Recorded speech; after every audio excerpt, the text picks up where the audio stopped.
எனக்கு புரியல. என்ன ஜாதி அந்த ஊர்ல? உங்களுக்கு நம்ம எல்லாம் அதே ஏரியா தானே தம்பி. அந்த சவுத்துல நீங்க பாத்தீங்கன்னா இந்த சம்பந்தப்பட்ட 2 ஜாதிகளுக்கு நடுவுல அப்படி ஒன்னும் பெரிய இது கிடையாது தம்பி, வித்தியாசமா கிடையாது. இன்னும் சொல்ல போனா தேவேந்திர குல வேளாளர்கள் மறவர் சமூகத்தை அப்படி ஒன்னும் உயர்ந்தவங்கலாம் நினைக்கலையே. தேவேந்திர குல வேளாளர்கள் தாழ்ந்தவர்கள் கிடையாது. வரலாறு பூர்வமா உங்களுக்கு தெரியுமா அவங்கள பத்தி? வேளாண் கூடிய அவங்க, வீர கூடிய அவங்க. அப்ப அவங்க இந்த பிரிட்டிஷ்காரன் கிறுக்குத்தனமா அவங்கள பட்டியல்ல போட்டு போயிட்டான்.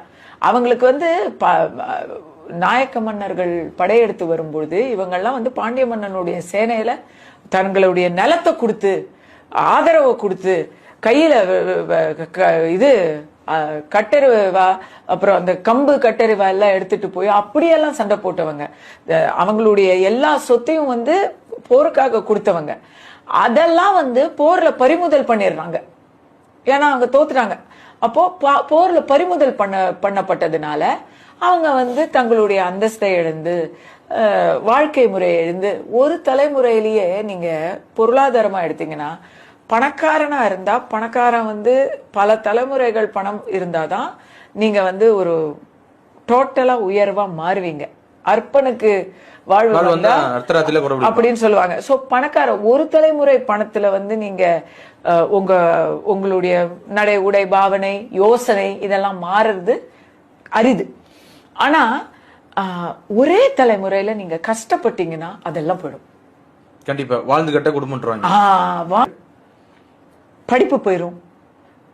நல்லா வாழ்ந்தா நீங்க கொஞ்சம் என்னெல்லாம் கொஞ்சம் பார்க்கலாம். என்ன பார்க்கலாம்னு சொன்னா இப்படித்தான் இருக்கணும் நாம அப்படின்னு கோட்பாடு பார்க்கலாம். நமக்கு எதுவுமே இல்லைங்கும் பொழுது அந்த கோட்பாடுகள் 2ஆம் பட்சம் ஆயிரும். அப்படி ஒரு சமூகத்தையே நீங்க அணக்காவடியா ஒரு நாள்ல மாத்துறீங்க. நூற்றாண்டு காலமா அவங்க அந்த சவால்களை சந்திச்சுக்கிட்டே இருக்கிறாங்கன்னு சொன்னா அவங்களுடைய வாழ்க்கை முறை மாறும். அவங்களுடைய அந்த வறுமை தான் அந்த வாழ்க்கை முறையை தீர்மானிக்குது. புரியுதா உங்களுக்கு? கண்டிப்பா. அவங்களை நீங்க ஒதுக்கி வைக்கிறீங்கன்னா இந்த ஒதுக்கி வைக்கிறது அவங்களுடைய பொருளாதார ரீதினால இல்ல, அவங்களுடைய வரலாறு தோல்வி அடைந்த வரலாறுனால எவன்கிட்ட ஒரு படையெடுத்து வந்தவன் கிட்ட இவங்கெல்லாம் தோத்து போன குலம்ங்கிறதுனால ஊர்ல தள்ளி வைக்கிறாங்க. தண்டனை, அவங்களுக்கு தண்டனை பெற்ற குலம். தேவேந்திர குல வேளாளர்களுடைய வரலாறு தெரியாதவங்க தான் அவங்கள சாதி மூலமாக குறைத்து மதிப்பிடுவார்கள். இது